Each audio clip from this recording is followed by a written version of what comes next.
Welcome back. आज हम displacement और वेलोसिटी के बारे में पढ़ेंगे कि डिस्प्लेसमेंट क्या होता है, किस तरह इसको रिप्रेजेंट करते हैं और डिस्टेंस और डिस्प्लेसमेंट में क्या फ़र्क है और वेलोसिटी किसको कहते हैं। तो सबसे पहले देखते हैं कि डिस्प्लेसमेंट को हम सादा अल्फाज में distance, shortest distance between two points कह सकते हैं। अगर दो पॉइंट्स के दरमियान क्या है कि डिफरेंट पास से, तो आपने डिफरेंट पास, एक पॉइंट ए से बी की तरफ आप गए, दो तीन पास से आपके पास, यानी एक रास्ते से गए दूसरे रास्ते से गए, जो सबसे कम यानी जो शॉर्टेस्ट रास्ता होगा वो डिस्प्लेसमेंट होगा, और जो बाकी रास्ते होंगे उनको हम डिस्टेंस कह सकते हैं।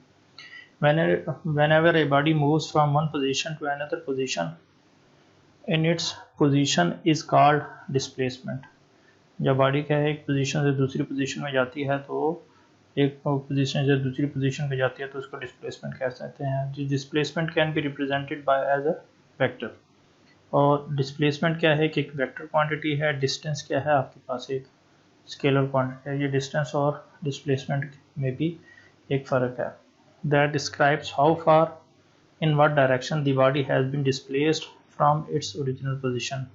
तो एक वेक्टर है, तो वेक्टर में क्या है कि बहुत मैग्नीट्यूड और डायरेक्शन होता है, तो इस वजह से डिस्प्लेसमेंट आपको क्या है कि उसमें दोनों चीज़ें आपको बताएगा, डायरेक्शन की वो बताएगा और हाउ फार यानी उसका मैग्नीट्यूड भी बताएगा। ये दोनों चीज़ें डिस्प्लेसमेंट में आ जाएगी।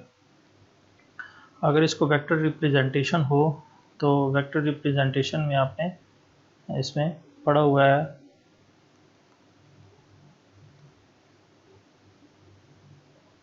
कि वेक्टर को जब हम क्या है कि रिप्रेजेंट करते हैं तो किस तरह रिप्रेजेंट किया जाता है। ये आपका रेफरेंस पॉइंट हो जाएगा, और ये हमारे पास एक सपोज एक वेक्टर है जिसको डिस्प्लेसमेंट डी से हम रिप्रेजेंट करते हैं। The tail of the displacement vector is located at the position where the displacement started. ये इसकी टेल है जहाँ ओरिजिन में मैंने कहा, तो ये इसकी टेल हो जाएगी, यहाँ से ये स्टार्ट होता है। And its tip or arrowhead is located at final position where the displacement ended. और इसकी जो टिप है, ये वाला डिस्टेंस क्या है कि ये वाला फाइनल पॉइंट था जहाँ आपने इसको रिप्रेजेंट किया।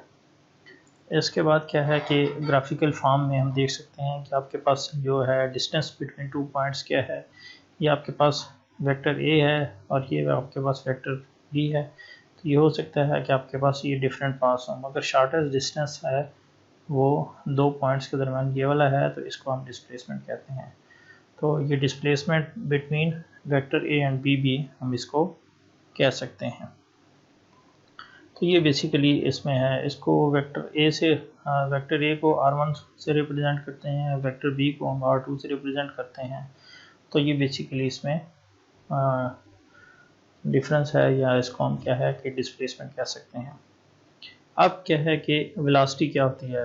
वेलोसिटी हम ये कह सकते हैं कि rate of change of displacement क्या क्या है वेलोसिटी के बराबर होगा, यानी आपकी वेलोसिटी में चेंज आ रहा, सॉरी डिस्प्लेसमेंट की यूनिट हमारे पास मीटर होगी, और जो वेलोसिटी क्या है इसको rate of change of displacement कहते हैं। यानी क्या है कि डिस्प्लेसमेंट में कितना चेंज आ रहा है पर सेकंड कह सकते हैं, वो उस पर डिपेंड करता है हम किस तरह कैलकुलेट कर रहे हैं।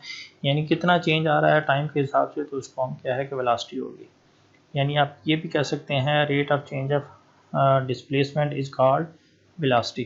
तो डिस्प्लेसमेंट वेक्टर क्वांटिटी है, तो ये भी वेक्टर क्वांटिटी होगा, और इसकी यूनिट हमारे पास किसके बराबर होगी ना, डिस्प्लेसमेंट की यूनिट मीटर के बराबर होती है, और टाइम की यूनिट हमारे पास सेकंड या टी या इसके बराबर होता है। तो इसकी यूनिट क्या हो जाएगी, मीटर पर सेकंड, उसमें इसकी हो जाएगी। सो its direction is along the direction of displacement. So if t is the total displacement of the body in time t, then average velocity during the interval t is, यह है कि average velocity इसमें क्या हो जाएगी, d over t के बराबर हो जाएगी। Average velocity does not tell us about the motion between a and b. The path may be straight or curved or may be steady or variable। जो आपके पास क्या है कि एवरेज वेलोसिटी, आपको एवरेज वेलोसिटी बेसिकली क्या difference है, average velocity में हम टोटल जो है total distance total displacement divide by total time करते हैं। यानी आपने 1 घंटा सफ़र किया तो उसको हम है कि 1 घंटे में कितना सफ़र किया, 500 किलोमीटर या 200 मीटर या 1 किलोमीटर आपने वो सफ़र किया, तो इसको 1 किलोमीटर को 1 घंटे पे डिवाइड कर देंगे, सेकंड में डालें तो उसकी एवरेज वेलोसिटी आ जाएगी मीटर पर सेकंड के हिसाब से।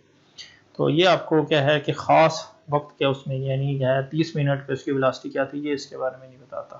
तो ये बेसिकली डिफरेंस है। इसके बाद है in order to understand the concept of instantaneous. अब इंस्टेंटेनियस का जो है कि इसके पहले लेक्चर में देखा था, इंस्टेंटेनियस का वर्ड तब यूज़ होता है कि हम इसमें टाइम को वेरी शार्ट लेते हैं, नियरली टेंड्स टू ज़ीरो के बराबर, कि इसमें क्या है कि नियरली इक्वल टू ज़ीरो लेते हैं। Consider by along a path ABC in XY plan at any time t, let the body point A, its position is given by position vector r1 after time t its interval del t, the following instant t the body reaches at point B, which is described by position vector r2. The displacement of the body during a short interval of time is given by। ये basically इसके बारे में था, ये पहले मैंने explain कर दिया आपको कि ये आपके पास क्या था, ये आपका डिस्प्लेसमेंट वेक्टर r1 था जो वेक्टर a को रिप्रेजेंट कर रहा था, ये r2 था, और ये शॉर्टेस्ट डिस्टेंस था बिटवीन 2 पॉइंट्स, इसको हम डिस्प्लेसमेंट कहते हैं। द डेल्टा, और डेल्टा साइन क्या है कि रेट ऑफ चेंज को रिप्रेजेंट करता है।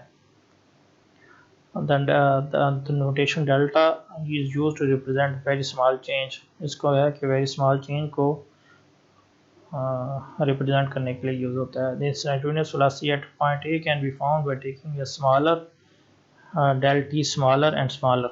अगर हम क्या है कि उसमें इंस्टेंटेनियस कोई चीज़ फाइंड करना चाहते हैं तो हम del t को स्मॉलर और स्मॉलर बनाएंगे, नियरली टेंड्स टू 0 के बराबर हो जाएगा। In this case del will be smaller and smaller and approaches to B। इस सूरत में आपका del t स्मॉलर हो जाएगा। इसको समराइज करते हैं कि इंस्टेंटेनियस वेलोसिटी क्या होगी। इंस्टेंटेनियस वेलोसिटी एक स्पेसिफिक इवेंट या स्पेसिफिक टाइम पे हम कैलकुलेट करते हैं। The instantaneous velocity may be defined as limiting value of del t over del t over